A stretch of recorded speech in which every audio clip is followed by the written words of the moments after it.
మిమ్మల్ని ప్రశ్న అడుగుతాను. ఒక కంటి రెప్పపాటులో భూమి అంతటా ఉన్న లక్షలాది మంది అదృశ్యమైపోయారంటే ఎలా? ఒక పెద్ద దేశాల సంఖ్యను ఏర్పడి ఇజ్రాయెల్ మీద దాడెత్తడానికి ప్రయత్నిస్తే ఎలా? భారీ గ్రహశకలు అంతరిక్షం నుంచి కింద పడి భూమిని ఢీకొంటే ఎలా ఉంటుంది? ఈ సంఘటనలన్నీ బైబిల్ ప్రకారం భవిష్యత్తులో జరుగుతాయని మీకు తెలుసా? నేడు గ్రీక్, హీబ్రూ భాషలు తెలిసిన వాటి మధ్య 157 పుస్తకాలు రాసిన 3 బైబిల్ పండితులు మన అతిథులుగా ఉన్నారు. వారు doctor Mark Hitchcock, doctor Ryan Rhodes మరియు Jeff Kinley. Pew research center నిర్వహించిన పోల్స్లో 10 మంది అమెరికన్లలో 4 మనం చివరి రోజుల్లో జీవిస్తున్నామని నమ్ముతున్నారని తెలిసింది. అయితే ఇంకా వారు ఎవాంజలికల్ క్రైస్తవుల్లో 70% మంది క్రీస్తు తమ జీవిత కాలంలో తిరిగి రాగలరని నమ్ముతున్నారని కనుగొనడం జరిగినది. ఈ విషయాల గురించి బైబిల్ ఎక్కడ చెబుతోంది? ఈరోజు మీ జాన్ యాంకర్బర్గ్ షో యొక్క ఈ ప్రత్యేక ఎడిషన్లో మీరు కనుగొంటారు. కార్యక్రమానికి స్వాగతం. నేను జాన్ యాంకర్బర్గ్ మరియు ఈరోజు మనతో బైబిల్ ప్రవచనంపై మన దేశంలోని 3 ఉత్తమ బైబిల్ పండితులు ఉన్నారు. వారు doctor Mark Hitchcock, Jeff Kinley మరియు డాక్టర్ రాన్ రోడ్స్. ఈ 3 మధ్య వారు బైబిల్ ప్రవచనంపై 157 పుస్తకాలు రాయడం జరిగింది మరియు వారు పాఠశాలలకు కూడా వెళ్ళారు. అయితే అక్కడ వారు వాస్తవానికి వారి డిగ్రీల కోసం హీబ్రూ మరియు గ్రీక్ భాషల్ని తీసుకోవడం జరిగింది మరియు దానిపై ఒక రకమైన వివరణ మాత్రమే కాదు, కానీ మీరు నిజంగా దాన్ని నేర్చుకోవాలి, చెప్పగలగాలి మరియు పరీక్షల్లో చేయగలగాలి.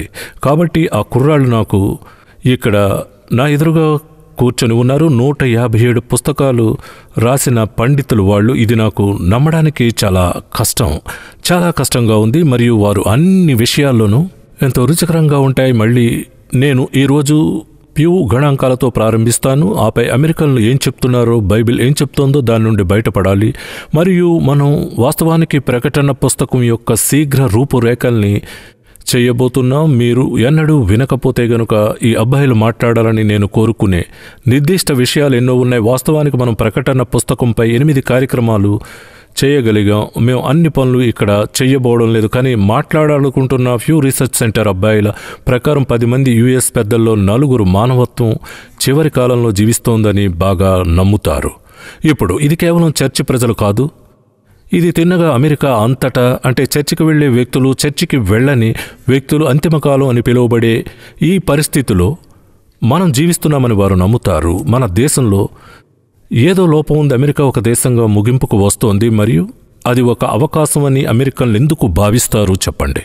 ఆ విషయంలో వాళ్ళు ఎందుకలా భావించడం జరుగుతోంది? ఆ విషయం గురించి ఇక్కడ మాట్లాడండి. ఏమిటది? అయితే మేం ప్రకటన యొక్క కొన్ని రూపురేఖలతో ప్రారంభించబోతున్నాం. రాన్, నేను మీ వద్దకు రావాలనుకుంటున్నా. అంటే ప్రకటన 1వ అధ్యాయంలో 1:19 ఇచ్చిన శీఘ్ర రూపురేఖలు ఉన్నాయి. మరి అదేంటో చెప్పండి. సరే, అది సరైందే. మీరు ప్రకటన పుస్తకాన్ని అధ్యయనం చేయబోతున్నట్టయితే ప్రకటన మనకు అందించే చిన్న రూపురేఖలను మనం ఇప్పుడు చూద్దాం. దేవుడు యోహానుతో, కాబట్టి నీవు చూసిన వాటిని, ఉన్న వాటిని, వీటి తరువాత జరగబోయే వాటిని వ్రాయమని చెబుతాడు. కాబట్టి అవి 3 వేరువేరు ఆలోచన ప్రాంతాలు. యోహాను చూసిన విషయాలు 1వ అధ్యాయంలో మహిమపరచబడిన యేసుతో తాను కలుసుకున్న విషయాన్ని సూచిస్తాయి. ప్రస్తుతం ఉన్న విషయాలు ప్రకటన 2 మరియు 3లో యోహాను మాట్లాడుతున్న ఆసియా మైనర్లోని 7 చర్చలను సూచిస్తాయి. ఆపై జరిగే విషయాలు 4వ అధ్యాయము నుండి 22వ అధ్యాయాన్ని సూచిస్తాయి. వాస్తవానికి యోహాను 4:1లో ఒక స్వరాన్ని యోహాను వింటాడు. ఇక్కడికి పైకి రండి, దీని తర్వాత ఏం జరుగుతుందో చూపిస్తాను అని చెప్పాడు. అవును. కాబట్టి చాలా స్పష్టంగా ప్రకటన పుస్తకాన్ని ఎలా అర్థం చేసుకోవాలో మరియు ఎలా రూపొందించాలో మార్గనిర్దేశం చేసే రూపురేఖలను పొందాం. అవును, ప్రకటన పుస్తకం గురించి నేను ఇష్టపడేది ఏంటంటే, క్లుప్తంగా జాన్ అతని స్నేహితుడు లాస్ట్ సప్పర్ వద్ద తన ఛాతీపై వంగి అతనితో మాట్లాడాడు. ఎందుకంటే అతను యేసుతో చాలా సన్నిహిత స్నేహితులు. స్వర్గానికి వచ్చి మహిమను చూస్తాడు. స్వర్గంలో ఉన్న యేసు దేవుడు కుమారుడు మరియు అతని చుట్టూ చేతులు వేసి, ఆ అబ్బాయి నిన్ను చూడడం నాకు చాలా ఆనందంగా ఉందని చెప్పడానికి బదులు అతను చనిపోయినట్లుగా అతని పాదాల వద్ద పడిపోయాడు. ఈ మొత్తం ప్రకటన పుస్తకాన్ని చేసినప్పుడు దాని గురించి మాట్లాడబోతున్నాం. కానీ నేను చెప్తున్న ప్రజల వద్ద ఉన్న యేసు చిత్రం, మీరు మరణించినప్పుడు మీరు గుర్తించాలి, మీరు ఆ యేసును చూడబోతున్నారు. మరియు అది సౌమ్యమైన యేసు కాదు అంట, అది మహిమపరచబడిన యేసు దేవుడు అవుతుంది. అతడు 7 చర్చల గురించి మాట్లాడే ఒక చిన్న ప్రాంతం మనకు వచ్చింది. మరియు ఈ చర్చలు ఈరోజు మన వద్ద ఉన్న చర్చలకు సంబంధించినవి. ఈరోజు మనకున్న దానికి అవి ఉదాహరణలు. వారిలో 5గురికి సమస్యలున్నాయి మరియు మేము ఆ సమస్యల గురించి ఇక్కడ మాట్లాడాలనుకుంటున్నాం. ఎందుకంటే దేవుడు ఇలా అంటాడు, నాకు అది ఇష్టం లేదు, అది పాపం అని అన్నారు. మరియు 2 నిజంగా ఆయనకు సేవ చేశారు మరియు ఆయన వారిని గౌరవిస్తాడు. అది అక్కడ ఉంది. ప్రజలు దాన్ని ప్రకటన మొదటి భాగములో ఎలా ఉందో చదవచ్చు. కానీ నేను ఈ శీఘ్ర రూపురేఖల్ని చేయాలనుకోవడానికి కారణం ప్రకటన పుస్తకంలో వచ్చే 3 ప్రధాన తీర్పులు ఇవేమిటో మనం మాట్లాడాలి. కారణం ఇక్కడ ఒకటి ఉంది. మొదటి 3.5 సంవత్సరాల్లో మీరు తెరిచిన 7 ముద్రలను పొందారు. ఆపై ఎక్కడో మధ్యలో 3.5 సంవత్సరాల కాలం, ఎందుకంటే 7 సంవత్సరాల కాలం ఉంది. దానియేలు ప్రవక్త ప్రకారం కాల వ్యవధి మొత్తం ప్రపంచానికి కఠినంగా ఉండబోతోందని చెప్పడము జరిగింది. అంటే 3.5 ఈ వ్యక్తి పాకులాడే అని పిలుస్తారు. అతను సాతాను చేత నిజమైన రాజకీయ నాయకుడు అని అంటాం. మరియు అతను నిజమైన రాజకీయ నాయకుడు చేసే అన్ని ఉపాయాలు చేస్తాడు. కానీ అతను సాతాను చేత కూడా అధికారం పొందాడు. అవును, అతను సాతాను చేత కూడా అధికారం పొందాడు అని తెలుస్తోంది. మరియు అతను యూదులను రక్షించడానికి వారితో ఒక ఒప్పందం చేసుకుంటాడు. ఎందుకంటే అది ఎత్తబడడం తరువాత జరుగుతుంది. మరియు వాస్తవం ఏంటంటే అతను ఒక ఒప్పందంపై సంతకం చేస్తాడు. ఒక శాంతి ఒప్పందం. నేను నిన్ను ప్రపంచం నుండి రక్షిస్తాను.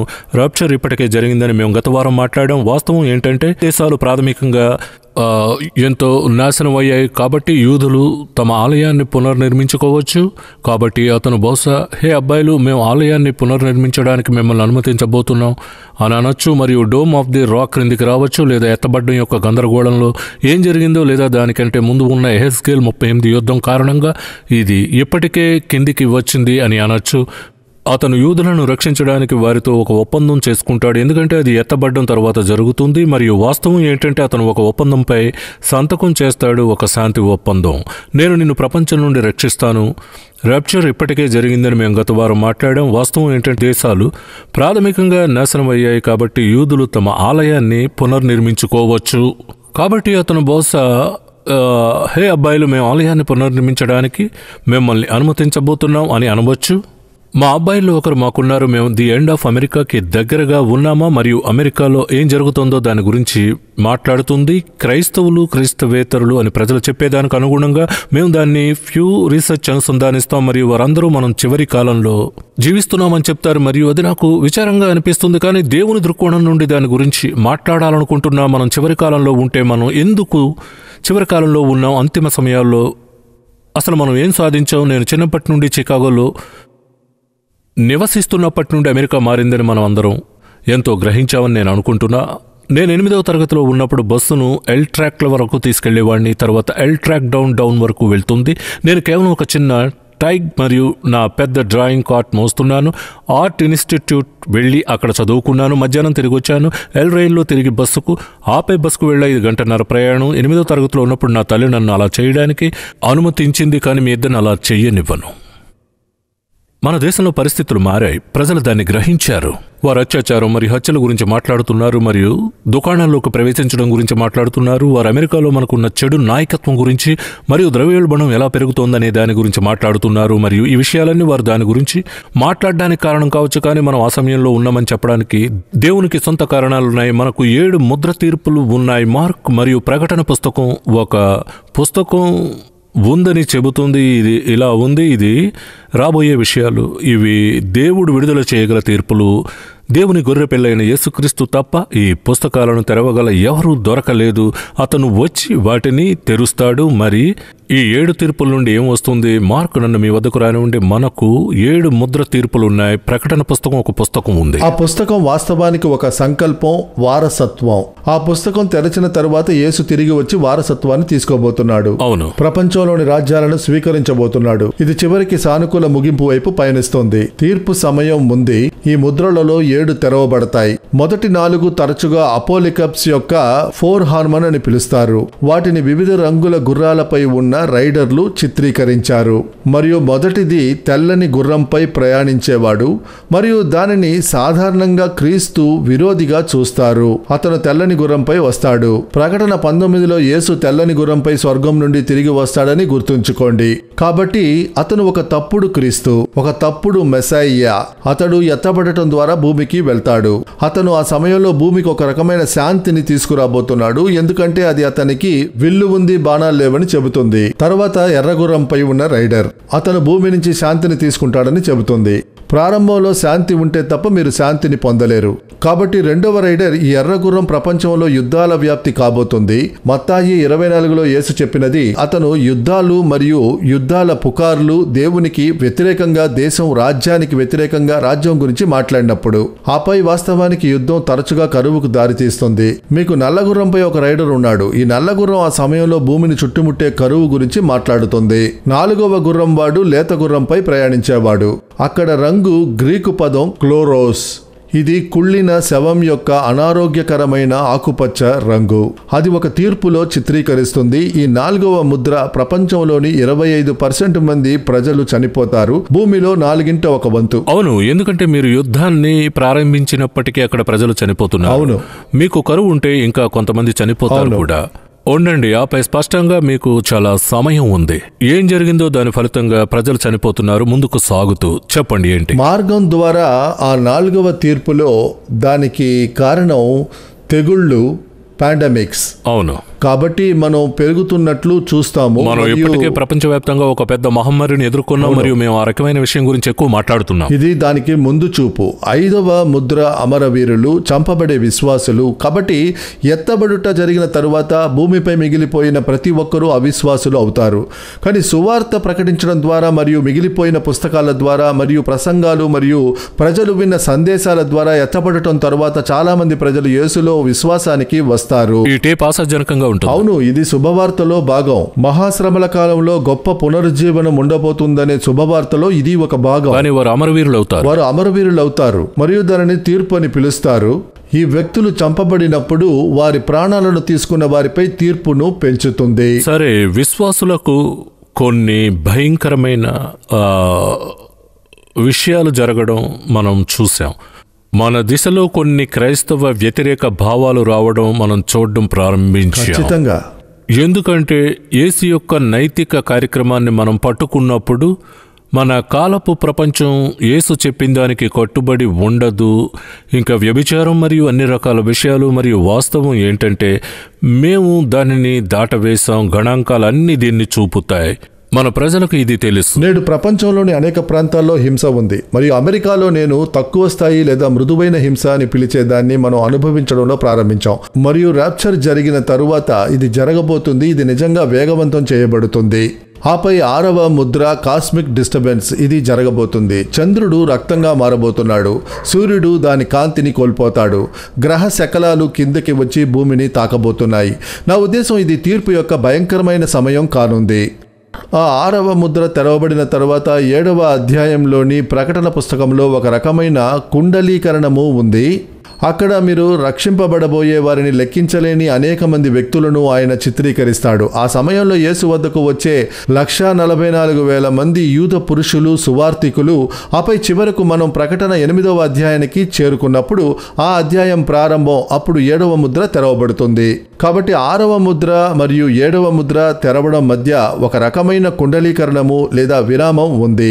7వ ముద్ర తెరవబడినప్పుడు అక్కడ 7 బూర తీర్పులు ఉంటాయి. మీరు 7వ ముద్రతో ఇక్కడ చివరిలో ఉన్నారని అనుకుంటారు, కానీ 7వ ముద్ర ఇప్పుడు మరో 7 తీర్పుల శ్రేణిని ఆవిష్కరిస్తుంది. అవును, నన్ను కూడా ఇక్కడికి రానివ్వండి. మరియు ఈ తీర్పుల్లో ప్రతి ఒక్కటి మధ్య మీకు తెలుసా, ముద్రలు మీరు పాత ప్రపంచంలోని నియంతలకు మరియు పాలకులకు ముఖ్యమైన పాత స్క్రోల్స్ గురించి ఆలోచిస్తే రోమన్ సామ్రాజ్యం అని చెప్పండి.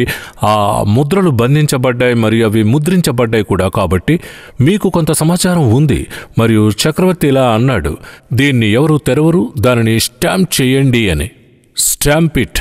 ఈ స్క్రోల్స్లో 7 మూసివేసి సీళ్లు ఉన్నాయి మరియు ఆ రకమైన విషయం యేసు తెరిచాడు. సమాచారం ఉన్న విషయాల్లో ప్రతి ఒక్కటి యేసు ముద్రను విచ్ఛిన్నం చేశాడు మరియు ఈ తీర్పులు బయటకు రావడం జరిగింది. అన్నీ కూడా బయటికి వచ్చాయి. ఇప్పుడు నేను కూడా ఇక్కడ ఒక మాట చెప్తాను. వాస్తవం ఏంటంటే ఈ తీర్పుల్లో ప్రతి ఒక్కటి జరిగిన తర్వాత ఒక విరామం వచ్చింది. క్రీస్తు వద్దకు చాలా మంది వచ్చారని బైబిల్ ఇక్కడ చెబుతుంది. కానీ బైబిల్ మరింత దృఢంగా చెప్తుంది. చాలామంది ప్రజలు దేవునికి వ్యతిరేకంగా మారి తమ హృదయాలను కఠినతరం చేసుకోవడం జరిగింది. ప్రజలు దేవుని వైపు ఎందుకు మొగ్గు చూపుతారో నేను చూడగలను, కానీ ప్రజలు దేవునికి వ్యతిరేకంగా తమ హృదయాన్ని కఠినతరం చేసే ఆలోచన నాకు అర్థం కాలేదు. ఆ విషయంలో కష్టకాలంలో మనం చూడబోయే వాటిలో ఒకటి నిర్దయ హృదయాలు అని అనుకుంటున్నాను. మీకు తెలుసా, మీరు పచ్చిక బయళ్లను రేక్ చేసినప్పుడు మీ చేతికి కాల్సస్ వస్తాయి మరియు అది నొప్పికి సున్నితంగా మారుతుంది. సరే, అదేవిధంగా మానవ హృదయం ఆత్మ విషయాల పట్ల నిర్దయగా మరియు సున్నితంగా మారవచ్చు. కష్టకాలంలో అది మహమ్మారి స్థాయికి చేరుకుంటుందని నేను భావిస్తున్నాను. ఈ లోకానికి దేవుణ్ణి మర్చిపోకూడదు. సాతాను చేసే పనుల్లో ఒకటి అతను మనస్సులను అంధులను చేస్తాడు. ఆ విశ్వాసుల నుండి కష్టకాలంలో ప్రజలు క్రీస్తు వద్దకు రావడం ఆయనకు ఇష్టం లేదు. నువ్వు చెప్పేది నాకు అర్థమైంది. ఈ ప్రతి తీర్పుల మధ్య కొంత సమయం ఉంటుంది. మానవ చరిత్రలో కష్టకాలమైన చీకటి కాలంలో కూడా దేవుడు ఎప్పటికీ తన కృప వెలుగును వెలిగించి మోక్షానికి తలుపులు తెరిచాడని ఇది చూపిస్తుంది. విశ్వాసుల గొప్ప సమూహము ఉండబోతోందని ప్రకటన 7లో మనం చదువుతాము. అందులో కొంత భాగం ఈ తీర్పులను ఆలోచించే వ్యక్తుల వల్ల కావచ్చు. అందులో కొన్ని 144,000 యూదు సాక్షుల వల్ల కావచ్చు. బహుశా ప్రకటన 11లోని 2 ప్రవచనాత్మక సాక్షుల వల్ల కావచ్చు. కానీ దేవుడు తన వెలుగును ప్రకాశింపజేస్తూనే ఉంటాడు. ఆసక్తికరమైన విషయం ఏంటంటే, జాన్, మీరు ప్రకటనలో ఈ కథనాన్ని చూసినప్పుడు ఏకకాలంలో ఏం జరుగుతుందో, దేవుని తీర్పులు కూడా కురిపించబడుతున్న సమయంలో మానవ జాతిపై దేవుని గొప్ప దయ ఇంకా కురిపించబడుతుందని మీరు చూస్తారు. కానీ ఆ సమయంలో మానవ హృదయాలు గట్టిపడడం కూడా మీరు చూస్తారు. వాస్తవానికి ప్రకటన 6లో మనం 6 ముద్ర వేసే సమయానికి మానవత్వం దేవుని నుండి దాగి ఉంటుంది. ఈ తీర్పులన్నీ కొన్ని వాతావరణ క్రమరాహిత్యాల నుండి లేదా కొన్ని గ్రహాంతర శక్తుల నుండి కాకుండా గొర్రెపిల్ల మరియు సింహాసనంపై కూర్చున్న ఆయన నుండి వస్తున్నాయని వారందరూ కూడా అంగీకరిస్తున్నారు. అందువల్ల దేవుడు ఉన్నాడని, ఆయన ఈ తీర్పులకు మూలమని వారందరూ అంగీకరిస్తారు. ఇది మనకి చెప్తోంది. మీకు తెలుసా, దానికి సంబంధించి ఆసక్తికరమైన విషయం ఏమిటంటే, కొత్త నిబంధనలో తండ్రి అన్ని తీర్పులను కుమారునికి కేటాయించాడని మనం చదువుతాము. క్రైస్తవులు క్రీస్తు తీర్పు పీఠం ముందు కనిపిస్తారు. అవిశ్వాసులు గొప్ప తెల్ల సింహాసనం తీర్పు ముందు కనిపిస్తారు. చెప్పాలంటే క్రీస్తు కూడా ఈ తీర్పులను భూమిపై విప్పుతూ ఉన్నాడు. ఇది చాలా మందికి తెలిసిన యేసు కంటే భిన్నమైనది. అవును జెఫ్, మేము ఇద్దరు అబ్బాయిలతో పాటు అందిస్తున్న మీ గొప్ప పుస్తకంలో వాస్తవం ఏంటంటే, ప్రజలు ప్రశ్న అడుగుతారు, మనం అమెరికా ముగింపుకు వస్తున్నామా అన్న విషయం గురించి, జీవించిన ఉనికిలో ఉన్న భయంకరమైన ఆపై అకస్మాత్తుగా క్షీణించిన దేశాల కుప్పలోకి మనం వెళ్ళబోతున్నామా అని. మరియు అవును, చాలామంది అది జరుగుతోందని చెప్తారు మరియు మేము దానిని చూస్తున్నాం మరియు అది మరింత దిగజారిపోవచ్చు కూడా. కానీ స్వర్గపు దేవుడు దాన్ని చూసి, నేను పాపాన్ని చూడాలనుకుంటున్నాను, నాపై స్పందన ఏంటి అని అడగడం జరిగింది. అపనమ్మకం పెరుగుతోంది. ప్రజలు చర్చిలను విడిచిపోతున్నారు. ఫ్యూ రీసెర్చ్ ప్రకారం తాము క్రైస్తవులమని చెప్పే వ్యక్తులు తమ బైబిల్ కూడా చదవడం లేదు. దేవుడు వీటన్నిటినీ చూస్తూ ఉంటాడు, ఆపై మన పాపాన్ని చూస్తాడు కూడా. మీ పుస్తకాల్లోని మీ ముగ్గురు, మీకు తెలుసా, మాకిక్కడ 157 పుస్తకాలు వచ్చాయి మరియు నేను ఈ పుస్తకాల ద్వారా వెళ్ళాను. మరియు వాస్తవం ఏంటంటే, ముగ్గురు చరిత్ర యొక్క అన్ని దేశాలలో ఒక పాయింట్ వస్తుందని చెప్తారు. అక్కడ వారు చరిత్ర యొక్క దేవుడు కనిపించే ఒక రేఖ వైపు వస్తున్నారు మరియు ఈ విధంగా అంటారు, మీరు ఎంతో గొప్పగా ప్రారంభించారు మరియు మీకు మంచి నైతికత కూడా ఉండొచ్చు మరియు మీరు యూదులను సగం సరిగ్గా చికిత్స చేశారు. ఆపై మీరు దేవుడు చెప్పిన ఒక అంశాన్ని దాటి వెళ్ళారు. మీరు తీర్పులోకి వెళ్ళారు. అక్కడ నేను దేశాలను నాశనం చేసే తీర్పులోకి ప్రవేశిస్తాను. మరియు మనం మాట్లాడబోయేది ఏంటంటే, మనం సరిహద్దును దాటిపోయామా? దేవుడు అమెరికాకు తీర్పు చెప్పగల ప్రాంతంలో మనం ఉన్నామా? దేవుడు మన దేశానికి తీర్పు చెప్పాల్సిన హద్దును మనం దాటిపోయామని మీ ముగ్గురు అంటున్నారు. తీర్పు చెప్పాల్సిన హద్దును దాటామని అంటున్నారు. ఇప్పుడు ఈ వారం మనకు సమయం అయిపోయింది. మేము ఈ తీర్పులతో వచ్చే వారం ప్రకటనను ఎంచుకోబోతున్నాం. కానీ నేను ఒక ప్రశ్న మంచి మాటతో ముగిస్తాను. ప్రకటన పుస్తకంలోకి వెళ్లే వ్యక్తులు మీరు ఎత్తబడ్డం జరిగిందని తెలుసుకుంటారు. మరియు వాస్తవం ఏంటంటే కాబట్టి విశ్వాసులు పోయారు కాబట్టి అవిశ్వాసులు మిగిలిపోయారు, కానీ దేవుని వాక్యం ఇంకా మిగిలింది. మరియు ఇలాంటి టేపులు మరియు పుస్తకాలు మరియు అన్ని రకాల విషయాలు ఇంకా సువార్త గురించి మాట్లాడడానికి దేవుడు స్వయంగా సాక్షులను తీసుకొస్తాడు మరియు ప్రజలు రక్షింపబడతారు. కానీ ఎక్కువ మంది ప్రజలు నమ్మరు అంటున్న ప్రస్తుతం మనం కార్యక్రమాన్ని చూస్తున్న అవిశ్వాసాలు ఉండొచ్చు. జెఫ్, మీరు వారితో మాట్లాడాలి. ఒకరోజు మీరు నమ్మినవారు, కానీ వాస్తవం ఏంటంటే మీరు పాపి అని నిర్ణయించుకున్నారు కాబట్టి మరియు క్రీస్తు మీ పాపాల కోసం మరణించాడని గ్రహించారు మరియు అతను మిమ్మల్ని స్వేచ్ఛగా క్షమిస్తాడు. దీన్ని దయ అని పిలుస్తారు. మీరు ఆయన వద్దకు వచ్చి మీరు పాపి అని అంగీకరించి మీ జీవితంలోకి రావాలని ఆయన్ని అడిగితే మీరు ఆయన్ని స్వీకరించి ఆయన్ని విశ్వసిస్తారు. ఒక ప్రార్థన చేస్తారా? నేను మరణించినప్పుడు నేను స్వర్గానికి వెళుతున్నానని తెలుసుకోవాలి. నేను ఇబ్బందుల్లో లేనని తెలుసు. ఆయన పాపాలని క్షమించాలని నేను కోరుతున్నాను. నేను బానే ఉన్నానని ఆయన చెప్తున్నాడని తెలుసుకుంటా. ఆ ప్రజలు మీతో మాట్లాడగలిగేలా మీరిప్పుడే వారి కోసం ప్రార్థిస్తారా? వారు తమ జీవితంలో క్రీస్తును ఆహ్వానించవచ్చు. వారి కోసం ప్రార్థించండి. మీరు ఒక విషయం గుర్తుంచుకోవాలి. ప్రకటన గ్రంథం మనం అర్థం చేసుకోవడానికి దేవుడు చెప్పిన చివరి వచనం. అందులో మీకోసం ఒక ముఖ్యమైన సందేశం ఉంది. అలాంటి సందేశాల ద్వారా మీరు యేసుక్రీస్తుని తెలుసుకోగలుగుతారు. కాబట్టి నాతో కలిసి ప్రార్థించండి. ఇది మీ మనసుని ఖచ్చితంగా ప్రభావితం చేస్తుంది. ప్రభువైన యేసు, నాకు నీవు కావాలి. నా పాపాల కోసం సిలువపై మరణించినందుకు నేను మీకు కృతజ్ఞతలు తెలియజేస్తున్నాను. నేను పాపిని అంగీకరిస్తున్నాను. నాకు రక్షణ అవసరం. నేను ఇప్పుడే నిన్ను స్వీకరిస్తున్నాను. నా పాపాలను క్షమించడానికి, అలాగే నేను మరణించినప్పుడు నన్ను స్వర్గానికి తీసుకువెళ్ళడానికి, మీరు నన్ను కోరుకున్న వ్యక్తిగా మార్చడానికి మీ కొడుకును మరియు మీరు నా కోసం చేసిన త్యాగాన్ని నమ్ముతాను. మరియు దేవుడా, ఈ దశ నుండి నేను నిన్ను ముఖాముఖిగా చూసే వరకు నా జీవితంలో నిన్ను వెంబడించడానికి సహాయం చేయండి. యేసునామంలో ఆమెన్. మీరు ఆ ప్రార్థన ద్వారా యేసును విశ్వసించినట్లయితే అప్పుడు దేవుని వాక్య అధికారంతో మీరు దేవుని బిడ్డ అవుతారు. నేను జెఫ్తో అంగీకరిస్తున్నాను. మరియు మిత్రులారా, ఈ వారం మాతో చేరినందుకు నేను మీకు ధన్యవాదాలు చెప్తున్నా. ప్రకటన ఏం చెప్తుందో మనం చూడడం కొనసాగించాం. ఇది జనన వేదనల ప్రారంభం లాంటిదని యేసు చెప్పాడు.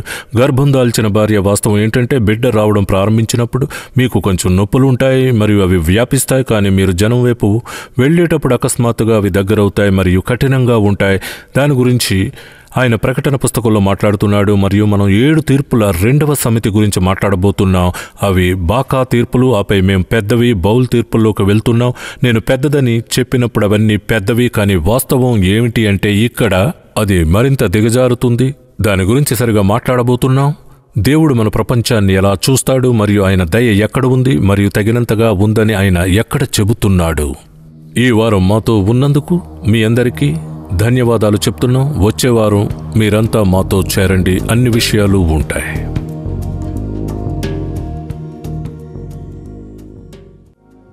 ఈరోజు మాతో చేరినందుకు ధన్యవాదాలు. నశించిన దానిని వెదకి రక్షించుటకు మనుష్య కుమారుడు వచ్చెనని యేసు చెప్పాను. దేవుడు లోకమును ఎంతో ప్రేమించెను, కాగా ఆయన తన అద్వితీయ కుమారునిగా పుట్టిన వాని యందు విశ్వాసముంచు ప్రతి వాడును నశింపక నిత్యజీవము పొందునట్లు ఆయనను అనుగ్రహించెను. మీ పాపాలను తీర్చడానికి యేసు ఈ లోకానికి వచ్చాడు. ఆయన శిలువపై మరణించాడు, తిరిగి లేచాడు. తద్వారా మీరు పూర్తిగా క్షమించబడతారు. ఆయనతో శాశ్వతత్వాన్ని గడపవచ్చు. ఇది మీరు మీ సొంత మంచి పనుల ద్వారా సంపాదించగలిగేది కాదు. ఆయన మీద మీ విశ్వాసం ఉంచడం ద్వారా మీరు పొందగలిగే ఉచిత బహుమతిగా ఆయన మీకు అందిస్తున్నాడు. యేసుని మీ రక్షకునిగా ఉండమని అడగడం ద్వారా మీరు ఇప్పుడే దీన్ని చేయాలనుకుంటే ఈ సాధారణ ప్రార్థనలో నాతో చేరమని మిమ్మల్ని ఆహ్వానిస్తున్నాను. ఇలా చెప్పండి: ప్రియమైన దేవుడా, నన్ను ప్రేమిస్తున్నందుకు కృతజ్ఞతలు. నేను పాపిని అని నాకు తెలుసు. నేను ప్రస్తుతం మీ క్షమాపణను అడుగుతున్నాను. యేసు నీ కుమారుడని నేను నమ్ముతున్నాను. ఆయన శిలువపై నా పాపాలన్నిటికీ మరణించాడని నమ్ముతున్నాను. మీరు ఆయనను మృతుల్లో నుండి లేపారని కూడా నేను నమ్ముతున్నాను. ప్రస్తుతం నేను ఆయనను నా రక్షకునిగా విశ్వసించాలనుకుంటున్నాను. ఈ రోజు నుండి నా ప్రభువుగా ఆయనను అనుసరించాలనుకుంటున్నాను. దయచేసి మీకోసం జీవించే శక్తిని నాకు ఇవ్వండి. నేను దీనిని యేసు నామంలో అడుగుతున్నాను. ఆమెన్. మీకు తెలుసా, ఒకరోజు నేను అలానే ప్రార్థన చేశాను. మీరు ఈరోజు ఇలా ప్రార్థిస్తే దేవుడు మీకోసం ఏం చేస్తానని వాగ్దానం చేస్తాడో మీరు తెలుసుకోవాలని కోరుకుంటున్నాను. బైబిల్ చెప్తోంది, ప్రభువు నామమును బట్టి ప్రార్థన చేయువాడెవడో వాడు రక్షింపబడును అని. మీరు ఈ ప్రార్థనను ప్రార్థిస్తే అది మీరే అవుతారు. మీరలా చేస్తే దేవుడు ఏం చేస్తాడో చెప్పాడని మీరు చూడాలని నేను కోరుకుంటున్నాను. ఆయన ఇలా చెప్పాడు, రక్షింపబడును అని. ఆ దేవుడు నిన్ను రక్షిస్తానని వాగ్దానం చేస్తాడు. ఇప్పుడు మీరు జాన్ యాంకర్బర్గ్ షో నుండి మరిన్ని ప్రోగ్రాంలను మళ్ళీ చూడాలనుకుంటే లేదా స్నేహితులతో భాగస్వామ్యం చేయాలనుకుంటే మీరు మా యాప్ ద్వారా మీ ఫోన్లో ఉచితంగా చేయవచ్చు. మీ పరికరంలోని యాప్ స్టోర్కి వెళ్ళి యాంకర్బర్గ్ కోసం వెతకండి. మీరు దీన్ని డౌన్లోడ్ చేసిన తర్వాత మీరు ఈ సిరీస్తో పాటు 100కు పైగా ఇతర ప్రోగ్రాంలను ఎప్పుడైనా ఎక్కడైనా పూర్తిగా ఉచితంగా చూడవచ్చు. మీ భాషలో ఈ వీడియోలను కనుగొనడానికి మా యాప్ను తెరిచి భాషలపై నొక్కండి. మీకోసం మరొక విలువైన వనరు మా శిష్యత్వ కోర్సు. ఈ ఉచిత 40 పాఠాల శిష్యత్వ కోర్సులో మా ప్రత్యేక అతిథులు సుందర్, శ్యామల కృష్ణన్ యేసును అనుసరించడం అంటే ఏంటో మీకు దశల వారీగా మార్గనిర్దేశం చేస్తారు. మీరు కొత్త విశ్వాసి అయినా లేదా కొంతకాలంగా యేసును అనుసరిస్తున్నా దేవునితో మీ నడకలో ఎదగడానికి ఈ కోర్సు మీకు సహాయం చేస్తుంది. మీరు దీన్ని వ్యక్తిగతంగా మీ చిన్న సమూహంలో ఉపయోగించవచ్చు లేదా స్నేహితుడితో పంచుకోవచ్చు. జేఏ షో యాప్కు వెళ్ళి కోర్సులపై నొక్కండి లేదా దాన్ని తనిఖీ చేయడానికి JABible.orgలో ఆన్లైన్కి వెళ్ళండి. దీంతో పాటు మా అనువర్తనం 1000కి పైగా భాషలలో బైబిల్ని చదవడానికి, వినడానికి మిమ్మల్ని అనుమతిస్తుంది. మీ స్వంత భాషను కనుగొనడానికి మా యాప్ యొక్క ప్రధాన పేజీలో ప్రదర్శించబడే బైబిల్ చిహ్నంపై నొక్కండి. ఇది తెరిచిన తర్వాత ఎగువన ఉన్న 2వ పెట్టెపై నొక్కడం ద్వారా మీరు మీ భాషను కనుగొనవచ్చు. మీరు బైబిల్ని ఎప్పుడూ చదవకపోతే లేదా వినకపోతే మీ భాషను కనుగొని మీకోసం దాన్ని తనిఖీ చేయమని నేను మిమ్మల్ని ప్రోత్సహిస్తున్నాను. మత్తయి, మార్క్, లూకా, యోహానుల సువార్త వృత్తాంతాలు ప్రారంభించడానికి గొప్ప ప్రదేశం. ఈరోజు మాతో చేరినందుకు మళ్ళీ ధన్యవాదాలు. జాన్ యాంకర్బర్గ్ షో యొక్క మరొక ఎపిసోడ్ కోసం మీరు వచ్చే వారం ఈ సమయంలో ట్యూన్ చేస్తారని ఆశిస్తున్నాను. అప్పటి వరకు దేవుడు ఆశీర్వదిస్తాడు. నేను మిమ్మల్ని వచ్చే వారం కలుస్తాను. మనం బాకా తీర్పులకు వస్తాము. ప్రాథమికంగా దేవుడు తాను ప్రపంచానికి బాధ్యత వహిస్తున్నానని ప్రపంచానికి చూపిస్తున్నాడు. దేవుడు ప్రపంచాన్ని సృష్టించాడు. ఒకరోజు అతను ప్రపంచాన్ని సృష్టించబోతున్నాడు. కానీ దేవుడు మానవాళికి చెప్తున్నాడు, నేను ప్రపంచానికి బాధ్యత వహిస్తున్నాను అని. ఈ తీర్పుల్ని నేను తీసుకువస్తానని చెప్పాడు. అక్కడ మనం చూసే మొదటి 2 తీర్పులు వృక్ష సంపద దెబ్బతింది, ప్రపంచంపై పర్యావరణ తీర్పు ఉంది, 1/3 వంతు చెట్లు అగ్నికి ఆహుతయ్యాయి. మీరు ప్రపంచవ్యాప్తంగా స్థానికంగా కనిపించే ఈ మంటల గురించి ఆలోచించండి. ప్రపంచవ్యాప్తంగా భారీ మంటలు ప్రాంతీయంగా ఉండబోతున్నాయి. అలాగే 2వ బాకా తీర్పులో సముద్రాలు కొట్టుకుపోతాయి. సముద్రంలో 3వ వంతు రక్తంలా మారుతుంది. 3వ వంతు చేపలు చనిపోతాయి. 3వ వంతు నౌకలు కూడా నాశనమైపోతాయి. మీరు వాణిజ్యం మీద దేశాలకు ఆహారాన్ని పంపిణీ చేయడంపై డామినో ప్రభావం గురించి ఆలోచిస్తారు. మరియు ఇది సంక్లిష్టంగా ఉంది. తిరిగి ఈ ముద్ర తీర్పుల్లో మనం యుద్ధం ఫలితంగా వచ్చే కరువు గురించి మాట్లాడుకున్నాం. ఇప్పుడు ఈ వాణిజ్య నౌకలు నౌకాశ్రయానికి వెళ్లకుండా ఉంచబడ్డాయి. కాబట్టి ఇప్పుడు కరువు మరింత పెరిగిపోయింది. సృష్టించే విపత్తు, సృష్టించే భయాందోళన, అలాగే కోపం, దానితో వచ్చే హింస గురించి ఆలోచించండి. ఇదంతా ఈ తీర్పుల్లో భాగమైన ప్రపంచంలో ఒక భాగం.